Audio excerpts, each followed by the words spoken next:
जय भारत एंड नमस्कार dear friends. कैसा हो सब? All is well? सब बढ़िया भाई? मज़े में है ना आप सभी? चलिए, तो हमारी फाउंडेशन की जर्नी में एक स्टेप और आगे बढ़ते हैं और आज हम नया हमारा जो चैप्टर है, yes that is the periodic classification of element, उसको हम स्टार्ट करने वाले हैं। वैसे उसका जो क्लासिफिकेशन है, एलिमेंट्स, कंपाउंड, मिक्सचर, इन सभी के रिलेटेड आपके पास बेसिक इंफॉर्मेशन सब कुछ अवेलेबल है, बट उसका जो क्लासिफिकेशन मैनर होनी चाहिए, how they classified according to which property, physical, chemical, how the valency, radius, वो सारी चीजें किस तरीके से उस क्लासिफिकेशन में क्या होने वाली है भाई, यूज टू होने वाली है, वो सारी चीजें इस चैप्टर के डिस्कशन के दौरान हम आपके साथ क्या करेंगे, डिस्कस करेंगे। चलिए, तो स्टार्ट करते हैं हमारी नई जर्नी लेके प्रभु का नाम जल्दी से। यस, तो सबसे पहले यहाँ पर इंट्रोडक्टरी पार्ट में आपको बोला गया है कि भाई देयर आर नियरली 120 एलिमेंट्स जो नेचर में अवेलेबल है और स्टिल उसमें नए नए इन्वेंट होते ही रहते हैं नाउअडेज, क्योंकि आप सभी को पता है साइंस जो है वो कितना डेवलप्ड हो रहा है। ओके, और उसमें भी केमिस्ट्री पोर्शन, केमिस्ट्री ब्रांच जो है उसमें भी नए नए इन्वेंशन होते ही रहते हैं। तो बट अभी जो हम क्लासिफिकेशन देखने वाले हैं तो उसके रिगार्डिंग आपको बोला जाए तो here we can say that there are 120 elements are known to us. Each of this element shows the different properties.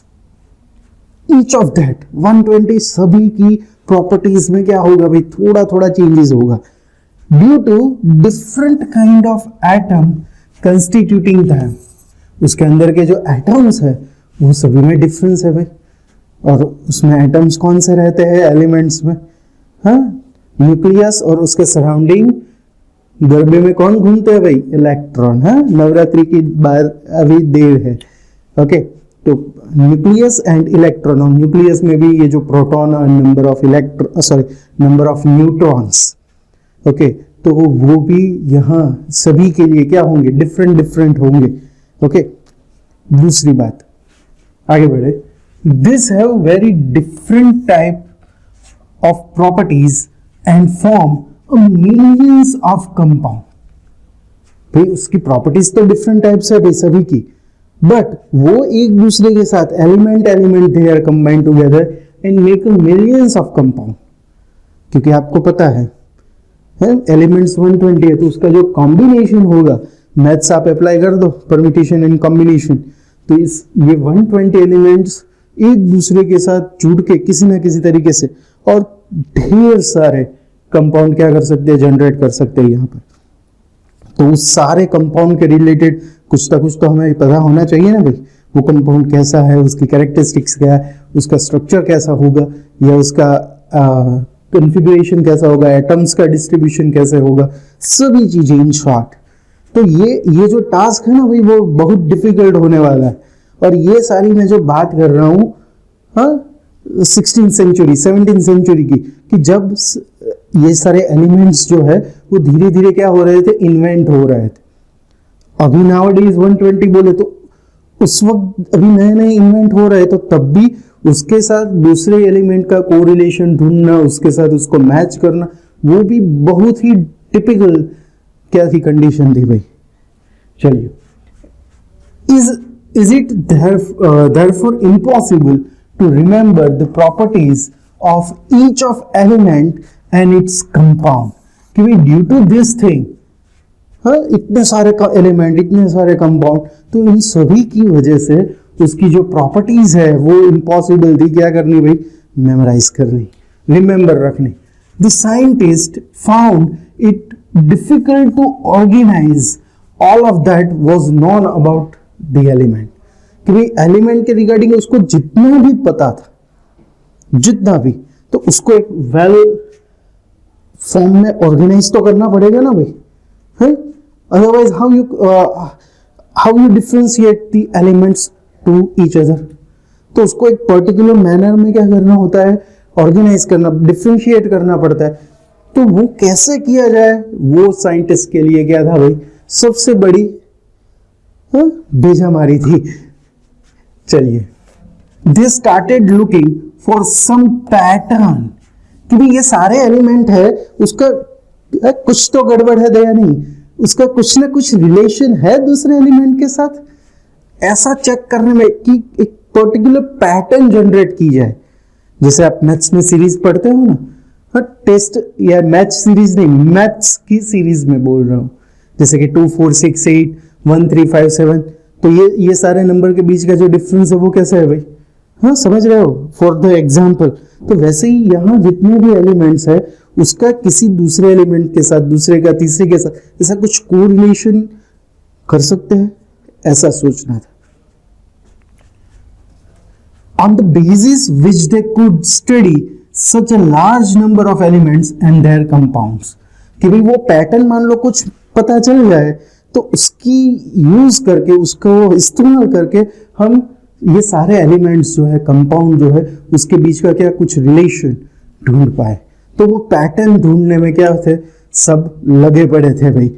चलो आगे बढ़ते हैं। उसमें सबसे पहले organizing a chemical elements as more and more elements were being discovered, the scientists collected more and more information about the properties of this element।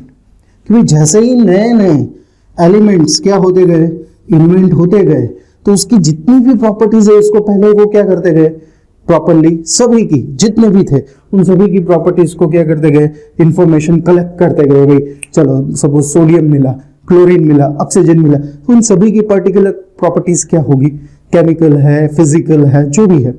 Okay, तो वो सारा डेटा कलेक्शन करने का इनिशियल काम सबसे पहले उन लोगों ने शुरू कर दिया। Then after they struggle to find a link between the elements. तो यही सबसे difficult part of this chapter है कि भाई ये सारे एलिमेंट, जो मैंने इधर भी इंट्रोडक्टरी पार्ट में भी मैंने वही आपको बताया कि ये सारे एलिमेंट का एक दूसरे के साथ कुछ रिलेशन है भाई, अच्छा बुरा है? हमारे फैमिली में वैसा रिलेशन होता है ना, किसी के साथ हम अच्छे से बोलते हैं, किसी के साथ हाय हेलो करते हैं, किसी को दूर से ही नमस्ते करके निकल लेते हैं पतली गली से, है कि नहीं। तो वैसे ही यहाँ पर भी ये सारे एलिमेंट्स जो है वो एक दूसरे के साथ कैसे कोई रिलेशन में है वो चेक करना, वो ढूंढना सबसे पहली प्रायोरिटी थी भाई, और वो पैटर्न जनरेट करनी। Arranging the elements in such a way that the similar elements are placed in together, same elements, similar elements, while dissimilar elements are separated from one another। कि सिमिलर जिसकी properties है, characteristics है, उसको एक side, दूसरे को दूसरी ओर, okay, ऐसे बाइफरगेट कर देने का easily. This is known as the, इसको हम क्या बोलते हैं, क्लासिफिकेशन ऑफ एलिमेंट। तो ये जो बाइफरगेशन करने का जो टास्क था उसको हमने बोला क्लासिफिकेशन ऑफ एलिमेंट्स। कि भी प्रॉपर्टीज जिसकी सिमिलर थी, arranging elements in such a way similar elements are placed together. तो ये और डिसिमिलर एलिमेंट्स को हमने सेपरेट कर दिया। तो ये जो पार्ट करने की जो पूरी प्रोसेस थी, that is classification of elements. तो ये देखिए, ये अगेन आई रिपीट, ये मैं बात कर रहा हूँ 16-17 सेंचुरी के अराउंड, कि जब नए नए एलिमेंट्स जो है वो इन्वेंट हो रहे थे धीरे धीरे से। ओके, आगे बढ़े। Yes, some earlier attempt to classify the elements, जो सबसे इनिशियली जिन्होंने अटेम्प्ट किया टू क्लासिफाई दी एलिमेंट, तो उसमें सबसे पहला जो क्लासिफिकेशन था that is based on metal and non metal. उसके रिगार्डिंग नाउअडेज आपके पास बहुत सारा नॉलेज है कि मेटल किसको बोलेंगे, नॉन मेटल किसको बोलेंगे। मेटल है उसकी प्रॉपर्टीज क्या होगी, physical as well as chemical. Same way non metals की physical property as well as chemical property. उस सारी चीजें ऑलरेडी आपके स्टडी में आ गई है, आपको वो जो फंडामेंटल है उसका उसके रिगार्डिंग याद भी होगा, है कि नहीं। तो सबसे पहला क्लासिफिकेशन इसके बेस पे था। किसने किया? Among the earlier classification, Lavoisier classified the element as a metal and non-matter। तो सबसे पहले ये हमारा जो बंदा है भाई लेविशियर, इसने क्या किया, एलिमेंट्स को मेटल एंड नॉन मेटल ऐसे दो पार्ट में, क्योंकि अर्लियर हमने स्लाइड में देखा ना कि भाई जो सिमिलर एलिमेंट्स है उसको सेपरेट किया और डिसिमिलर एलिमेंट को दूसरी ओर सेट किया, तो ये मेटल नॉन मेटल ऐसे हम बोल सकते हैं। ओके, तो सबसे पहला क्लासिफिकेशन अरेंजिंग द एलिमेंट्स तो वो मेटल एंड नॉन मेटल पे था। However, this classification proved to be inadequate, कि वो एक्सेप्ट नहीं हो पाया, क्योंकि उसमें हाँ चलो नॉन मेटल मेटल के हिसाब से आपने बाइफरगेट कर दिया, बट मेटल में भी कुछ एलिमेंट्स है उसकी प्रॉपर्टीज सिमिलर रहती है, बाकी सारे की उससे थोड़ी डिफरेंट रहती है और उससे भी डिफरेंट रहती है, तो वो सारा जो क्लासिफिकेशन होना चाहिए वो वहां अच्छी तरीके से नहीं हुआ। उसने सिर्फ सेपरेट कर दिया, जैसे हम करते हैं ना स्कूल में, क्या करते हैं भाई, बॉयज सब इधर चले आओ, गर्ल्स सब उधर चले जाओ, बस वैसे ही मेटल इधर आ जाइए, नॉन मेटल उधर चले जाइए, ऐसे उसने क्लासिफाई कर दिया भाई। बट बॉयज में भी जब हम क्लासिफाई करते हैं, हाँ जब हम रिजल्ट एनालिसिस करते हैं तो भाई 90+% वाले कितने हैं भाई, boys as well as girls, फिर 80+% बॉयज गर्ल्स, 70+, ऐसे ऐसे फिर हम क्या करते हैं उसको, ये एक मैं सिंपल आपको एग्जांपल दे रहा हूं टू अंडरस्टैंडिंग द क्लासिफिकेशन, कि भाई उसमें सभी का क्लासिफिकेशन हमें पता होना चाहिए। ओके, आगे बढ़े।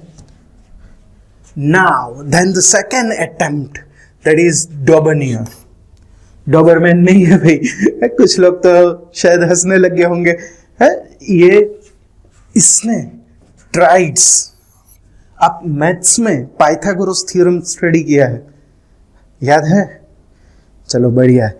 तो उसमें इफ यू मेमोराइज ऐसे था ना, राइट एंगल ट्राइंगल, तो ये 3 ये 4, तो ये एक साइड कौन सी हो जाती, 5, ऐसे ट्रिपलेट्स आपने याद रखे होंगे, यस तो वैसे ये ट्रिपलेट्स थे, यहां डॉबर्नियर ने जो दिए वो ट्राइड्स दिए।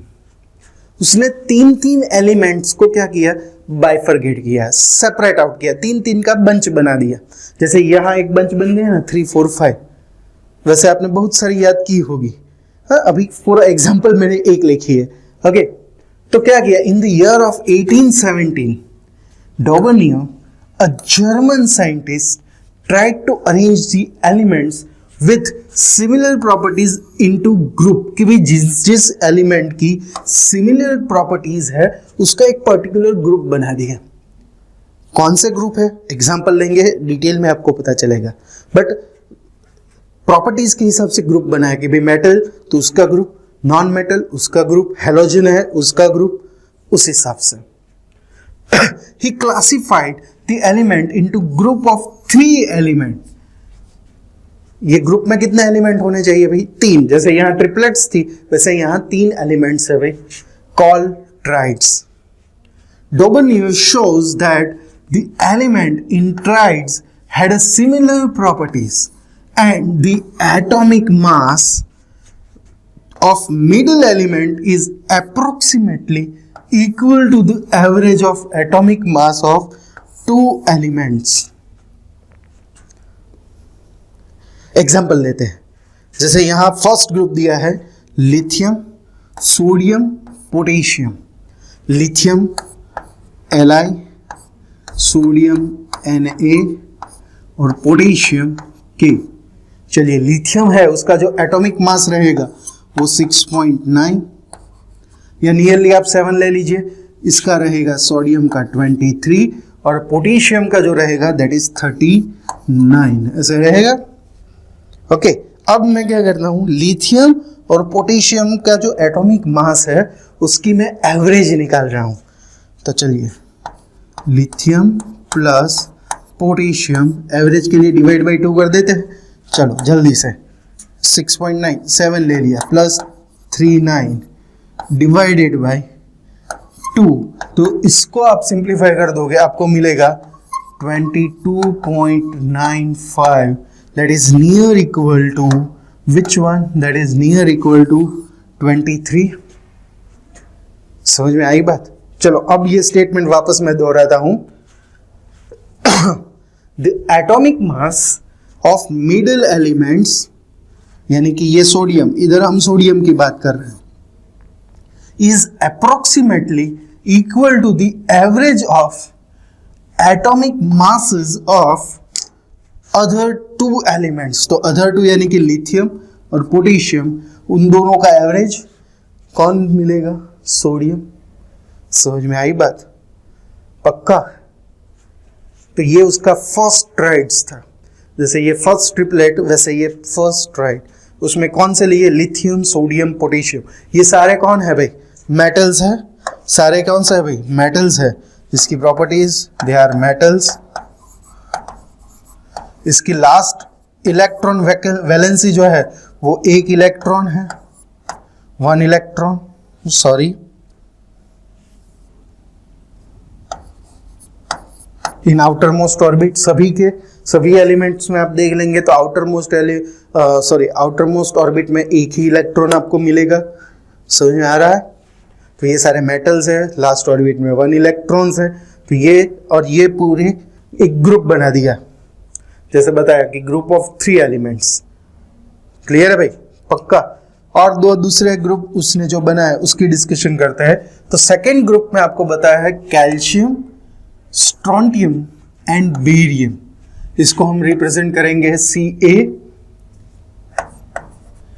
Sr and Ba। इसका जो एटॉमिक मास होगा तो फर्स्ट का 40.1, इसका रहेगा दैट इज 87.6 और बेरियम का जो है वो रहेगा 137.3।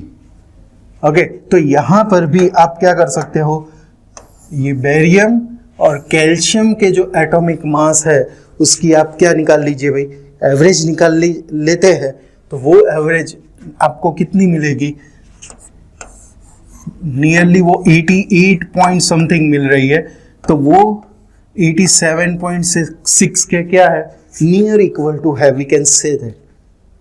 तो ये उसका सेकेंड ट्राइड हो गया डोबर्नियर का। थर्ड के बारे में आपको बताया गया है कि उसमें उसने जो लिए है that is chlorine, Cl, bromine, B and iodine that is capital I। Atomic mass सबके देख लीजिए। क्लोरीन का जो हम लेते हैं दैट इज 35.5, कई बार 36 भी ले लेते हैं बट अभी 35.5। इसका 79.9, इसको भी हम कई बार 80 कंसीडर कर लेते हैं, और इसका है 126.9 ऐसे। तो यहाँ पर अब आप आयोडीन और ये क्लोरीन, इन दोनों की एवरेज निकालेंगे। ओके, तो वो एवरेज आपको कितनी मिलेगी? वो मिलेगी आपको 81.2 समथिंग, जो किसके नियरली इक्वल टू है? 80 के नियर इक्वल टू है भाई। समझ में आ रही है बात? तो ये हमारा थर्ड ट्राइड हो गया। तो ये सारे एलिमेंट किसको बिलोंग करते हैं? याद कीजिए, that is halogen. Okay, they all are in halogen group, chlorine, bromine, iodine. Okay, समझ में आ रही है बातें? पक्का? श्योर? तो ये जो first attempt metal non metal सिर्फ बाइफरकेट कर दिया। फिर रॉबर्ट नियन ने क्या किया भाई, ऐसे ट्रिपलेट्स बना दिए 3 एलिमेंट्स के ग्रुप के हिसाब से, और वो ग्रुप में भी जिसकी प्रॉपर्टीज सिमिलर है वैसे एलिमेंट को क्या किया, उस ग्रुप में उन लोगों ने शामिल किया। बट जो मिडिल एलिमेंट रहेगा वो यहाँ पर ध्यान रखने वाली बात है, सभी में जो मिडिल एलिमेंट रहता है उसका जो एटॉमिक मास होगा, again I repeat, middle element का जो एटॉमिक मास होगा वो फर्स्ट और लास्ट यानी कि जो रिमेनिंग 2 है उसकी एवरेज के जितना होगा। वो कंडीशन यहाँ क्या है भाई, बहुत ही इंपॉर्टेंट है। और वही इंपॉर्टेंट कंडीशन इसके लिए सरदर्द बन गई। कैसे? देखते हैं इसमें कि भाई लिमिटेशन ऑफ क्लासिफिकेशन इसने अरेंज तो कर दिया, चलो, और उस वक्त जितने एलिमेंट उसके पास पहचान में थे, वेल नोन थे, उसमें से सिर्फ ये जो बंदा है हमारा है डोबर्नियर, उसने 3 ही ऐसे ट्राइड्स बना पाए, तो आप सोचिए कि बाकी सारे एलिमेंट का क्या भाई? हाँ, तो वो गड़बड़ हो जाती है। तो ये उसकी सबसे बड़ी क्या हो जाती है? लिमिटेशन। कि सबसे पहले जो उसमें बोला कि all non elements could not arrange in this tried, कि भाई सारे जितने नॉन थे वो सारे एक साथ नहीं भाई अरेंज हो पाए, क्योंकि ऐसे अरेंज चलो 3-3 के ग्रुप बना दो अकॉर्डिंग टू प्रॉपर्टीज, बट जो बीच में जो रहता है एलिमेंट, उसका जो एटॉमिक मास दोनों के एवरेज जितना होना चाहिए, वो कंडीशन वहां क्या नहीं हो रही थी? फुलफिल नहीं हो रही थी। तो that is the limitation. He could identify only 3 trides from the element known at that time. समझ में आया? तो ओनली 3 ही बना पाया भाई वो, बाकी बाइफरगेट अच्छे से नहीं हो पाया। तो तब वो क्या हो गया? उसने अपना क्लासिफिकेशन को स्टॉप कर दिया। उसके बाद देखते हैं, चलिए, तो उसके बाद का जो क्लासिफिकेशन है वो हम मिलेंगे नेक्स्ट लेक्चर में और तब डिस्कस करेंगे। तो तब तक के लिए खुश रहिएगा, मस्त रहिएगा, स्वस्थ रहिएगा, आपके और आपके परिवार का ध्यान रखिएगा। Love you all. जय भारत। विद्यार्थी देवो भव।